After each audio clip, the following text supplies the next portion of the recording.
And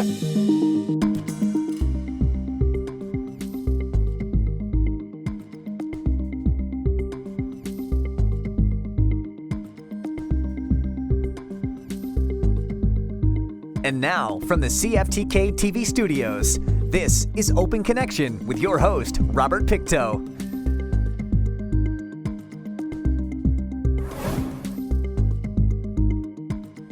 Welcome to Open Connection, I'm your host, Robert Pictou.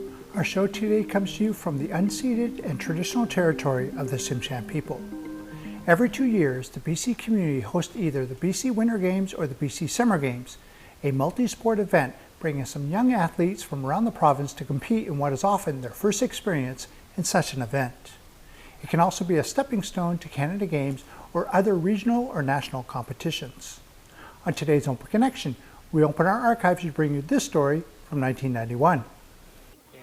In the Olympic tradition, the lighting of a torch is an important part of the Northern BC Winter Games. The Winter Games torch was lit in Terrace 2 weeks before this year's competition. It was a time to look forward and to look back at all the work that's gone into the event. The torch of the Northern BC Winter Games first flared in Terrace in 1983. And during the 7 years since then, it has traveled throughout many towns and villages in northern British Columbia. To celebrate its return for the 1991 Games, it will be carried by 6 representatives of Terrace athletes to our torch site here as they are proceeding now, with, of course, an RCMP escort. Representing the games of the past is the 1983 gold medal gymnast, Jennifer Brady. Jennifer won 5 medals, including gold all-round. Representatives of the games of the present prove that the games reach athletes of many ages and of diverse interests. Senior athlete, Marion Duffus, master swimmer. Junior athlete, 12-year-old figure skater, Lisa Clark. Special Olympics, Medrick Duncan. Volleyball, Ken Knoll, and black powder shooter, Peter Nicholson. Let's give our runners a real hand, shall we?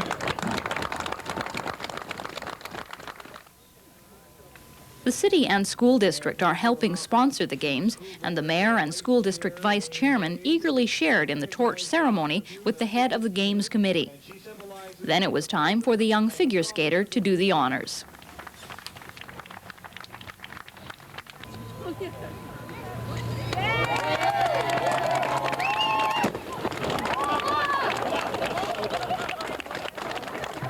It's a great thing for the city of Terrace. We hosted them once before in 1983 and just had a terrific time out here. All the athletes and those who are supporting the athletes come into the community, and they come from all over, and they fill up our homes with billets and so forth. And everyone in Terrace goes all out to show them a good time. And the athletes themselves have a terrific time. And with the ski hill coming on stream this year, we want to show off the ski hill a little bit. So I think it bodes very well for starting out 1991. While sports may be what the games are all about for the competitors, for the city and its business community, they're very much about money, perhaps as much as $2 million in extra revenue.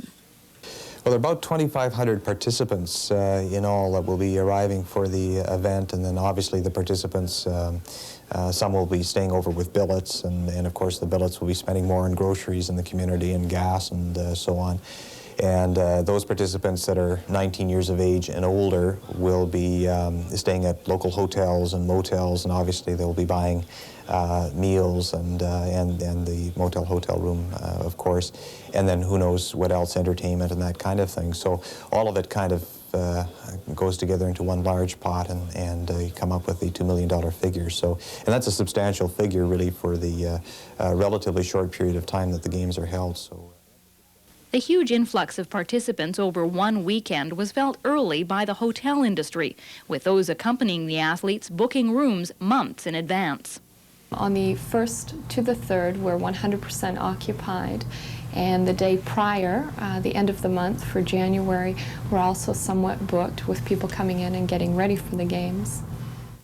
Most of the Inn of the West's usual clients are business people in town during the week, so filling the space on a weekend is a bonus. And it's also a good time of year in general for such an influx of visitors. I think everyone in the accommodation business in Terrace would agree with that. January and February are usually our quietest times of the year. As host hotel for the games, the Inn of the West is also accommodating all the VIPs and several parties. Merchants are also looking forward to the games. In their spare time, many of the games participants, both adults and kids, will likely browse through the city's stores. The Skeena Mall will attract many of them. I think a lot of the kids that are going to be coming down, they may just come down as a social gathering place. There's going to be souvenir sales set up for T-shirts and sweatshirts and pins and buttons and things like that. And I think some of the kids, like 17-year-olds, they may come in and pick up on jeans and things that their little towns may not have the selection. Open Connection will be right back after these messages. And now, from the CFTK-TV studios, this is Open Connection with your host, Robert Pictou. Thank you for staying with us. The BC Games were originally the vision of Premier W.R. Bennett, who believed in providing an opportunity to bring all parts of BC together, large and small communities, in the spirit of sport and friendship.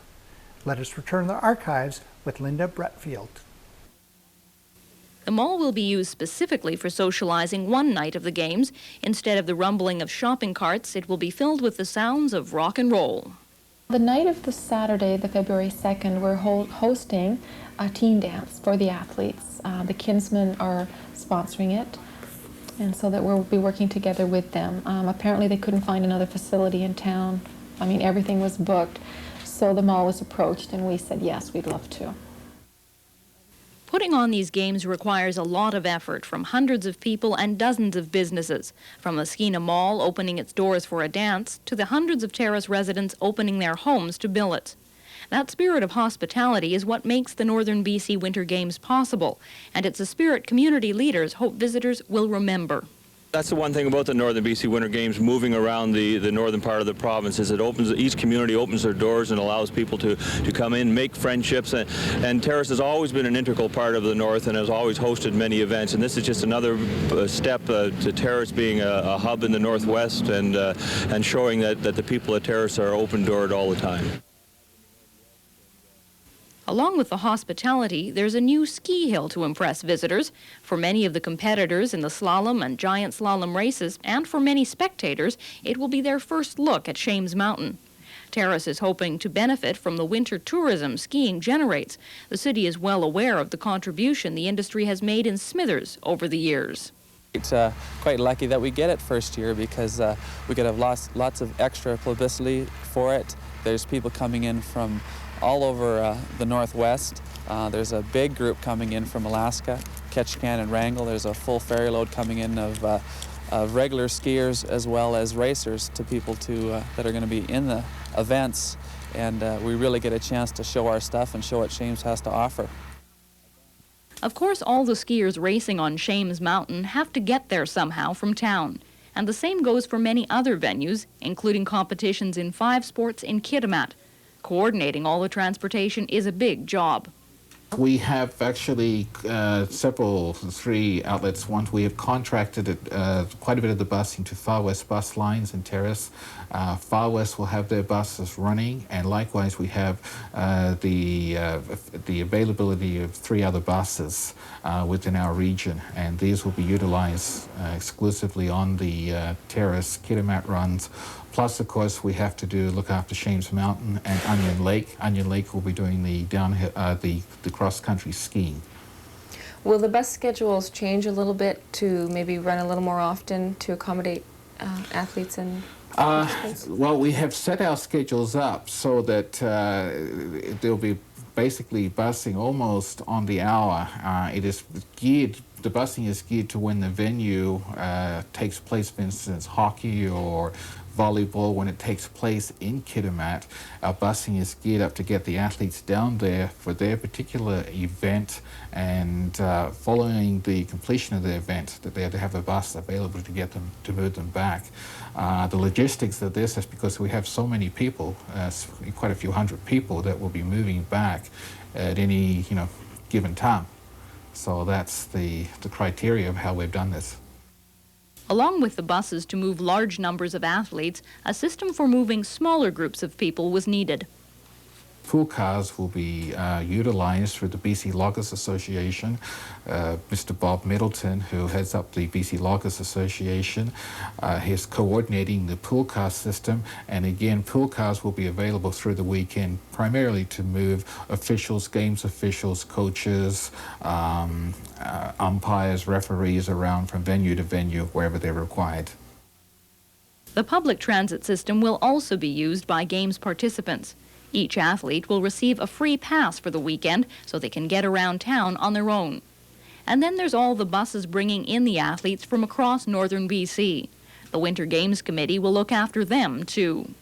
Okay, so when the buses arrive into our location, we put them into storage here because they are all highway buses such as Greyhound units.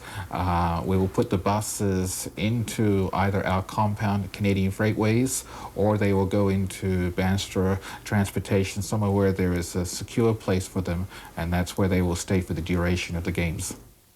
As part of its contribution to the Games, as a co-host, the school district is supplying 2 buses for transporting athletes. But that isn't its biggest role. The various schools will be hosting the venues, what event is going to be held at their school. So, and that's mainly our school district's involvement is the use of the facilities. The different sports will be held at their schools, badminton, wrestling, duplicate bridge, and the various sports. 7 schools plus the district's REM Lee Theatre are hosting events, and at each one, students, teachers, and parents will be involved. They'll be providing canteens, people can get a sandwich and a soft drink and coffee and hot chocolate and that sort of thing. So a lot of the parent advisory committees or a parents committee involved in the school will have the opportunity to run that canteen, and of course, they may make a few dollars off it too that they can use to support their program. So, Open Connection will be right back after these messages. And now, from the CFTK-TV studios, this is Open Connection with your host, Robert Pictou. Welcome back to Open Connection. The original mandate of the BC Summer and Winter Games Society was to provide an opportunity for all British Columbians to compete in an organized sports festival that promoted physical fitness, individual achievement, and community pride. Let us return to the archives with Wayne Braid. Kids that aren't involved, particularly in a sport, to come and watch and be part of their schools. You'll see too, some of the schools are decorating their school for their particular event. They're getting it all decorated, and we really want to welcome the other people coming into the area too, and into our schools to say welcome and and enjoy Terrace. The school district is also supplying much of the equipment at the sporting events, including items needed by the officials. All the equipment has to be at the right place at the right time. There's been a lot to think about.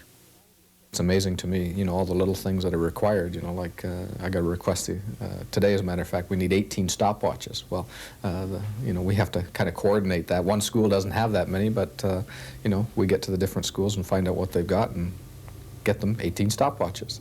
Computers, the judges coming in for the figure skating have their own program, so all they need is a computer and a printer, so we supply them with a computer. The judge comes and just loads in their program and they do their judging. While so many aspects have come together to make the 1991 Northern BC Winter Games a success, only one central location can be called the Pulse. For the last few months, the Winter Games office has been located in the Tourism Information Centre in Terrace. The office, its staff, and all its materials will soon be shifted from there to the Terrace Arena, where it will become the hub of the Winter Games. Marg Skeed is the coordinator and talked to Skeena Journal's Tara Nelson about the very complex job. We set up the office as the administration part of the Games. It's the hub of all the activities where all the information is gleaned from, fed out from, where all the chair people come to pick up their materials. We've ordered and sold souvenirs out of here, handle all of money coming and going to get ready for a finance person. lots and lots and lots of phone inquiries, many, many, many. All the athlete registrations are handled through here, processed in the computer, all the billet forms, soliciting them, processing them, advising people of who their billet is and where they're coming from, dealing with all the changes that happen hourly, because athletes either cancel, billets have changed their mind, or a friend has found out their friend is coming and they phone in and they want their friend, or a child's getting butterflies in a town that's remote, all of a sudden decides he's not going to stay unless he can stay with a friend. So we change our billets. I'd say every hour we have a billet change and we have to swap and phone people and see if it's all right. We haven't reached everybody by phone yet. That's been a big job, trying to catch people at home.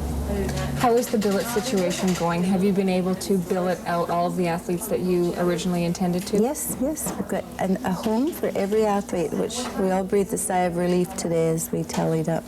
And how many is that? About 1,444, somewhere around there, in just a little over 500 homes. And I'd say the maximum number that a home has taken is 16 boys. How big of a job was that to get all the billets prepared and get everyone assigned to a home?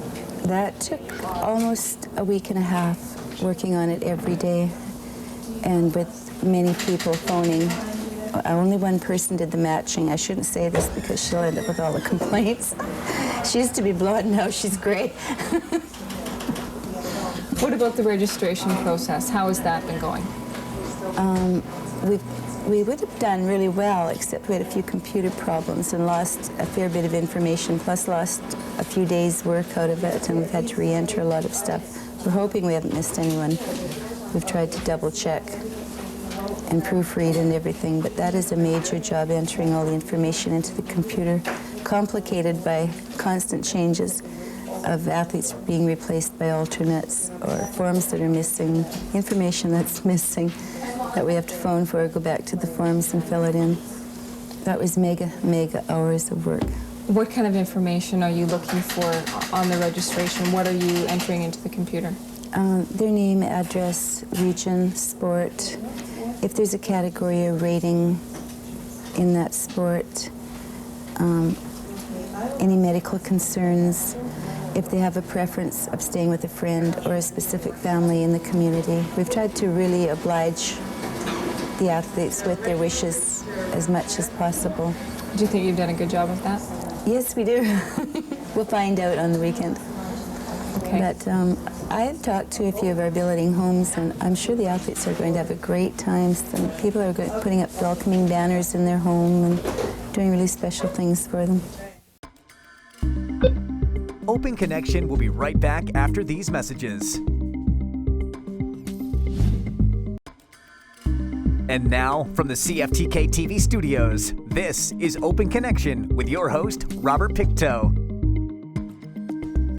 Created 16 years before Confederation in 1851, the province of Canada was given the official responsibility for the post office, one of the first departments to be formed by the new government. In this final segment of Open Connection, we return to the archives to Prince Rupert residents who shared their concern of a post office building closing. Prince Rupert will be losing its post office building next month when Department of Fisheries employees take over. Wicket service will be farmed out to retail outlets throughout the city, and it would seem that residents are not really thrilled about this change. I think it would be quite a disservice to the public because it's gonna, as it is, it's hard to get our mail, and with this happening, it's going to be doubly difficult, I think. So you think it'd be a detriment to the service? I think so, because as it is, with all this privatization, it's caused quite a turmoil in our system, and having this come about, I think it's doubly detrimental. Oh, I'm not very happy with it.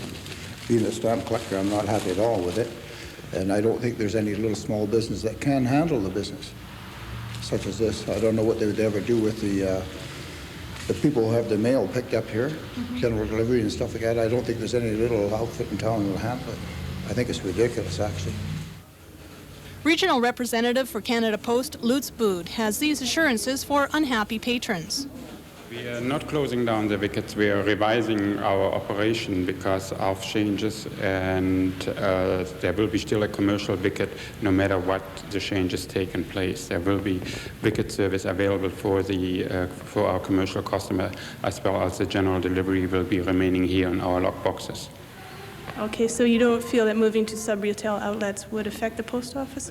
No, we have a long-standing partnership with private businesses throughout the corporation's history over the last 110, 120 years. They always have been a part of our operation and have done very good for the corporation. A lot of people enjoy the longer hours, access to the service on Saturdays and on Sundays and in the evening. So you don't see this as harming the services at all? In fact, it could improve it? Definitely we will be improving. There will be more access to Canada Post service than ever before when we have done our reorganization with Canada Post. And that is not only Prince Rupert issue, it's throughout Canada. We are trying to provide a better service to the people in Canada. What about jobs? Is anybody going to be losing Nobody will be losing their job. There will be nobody will be laid off or declared surplus or anything like that. But the local Canadian Union of Postal Workers is not happy about this transition. Spokesperson Dave Smith. Not at all. Not at all. No, we feel the whole idea is detrimental to postal service in Prince Rupert. The fact that the people who are running the wicket service here are trained and have been doing the job well for a number of years now. The fact that lineups exist with people refusing to go to use the sub-post offices to purchase postal products, it all seems to add up to the fact that people want an actual post office operating in Prince Rupert. Do you feel having sub-postal outlets would jeopardize the mail security, for instance? Very much so. Very much so. This operation here exists behind a counter space. It's not a whatever exists in a sub-post office, along with the candy bars and magazines and cigarettes. The fact that space limitations in some of these corner stores necessitated parcels and other pieces of mail to sit out in aisleways. It all points to a total lack of security and a total disregard for the security. Eddie's Newsstand was one business being considered for a retail postal outlet, but owner Bridge Sharma says it was turning out to be too much trouble and he has opted out. Mr. Sharma declined to be interviewed. The postal situation has not escaped the attention of City Council, and Alderman Paul Kennedy says they're really worried. Well, I'm concerned, as the rest of Council was, in hearing that the Post Office has been considering this for, we understand, for a year and a half, in the sense that I think with the retail outlets do have some possibilities in that it provides times when the post office is closed, but to actually go to all retail outlets is a concern in that I think there's a little more professionalism in our main post office in dealing with clerks who have been there a while and really know, they don't have another job or another occupation that they do part-time. Thank you for joining us for this episode of Open Connection. The greatest distance in the existence of man is not from here to there, but the connection from his mind to his heart. If we can conquer that distance, we can soar like an eagle and realize our immensity within. I'm Robert Pictou.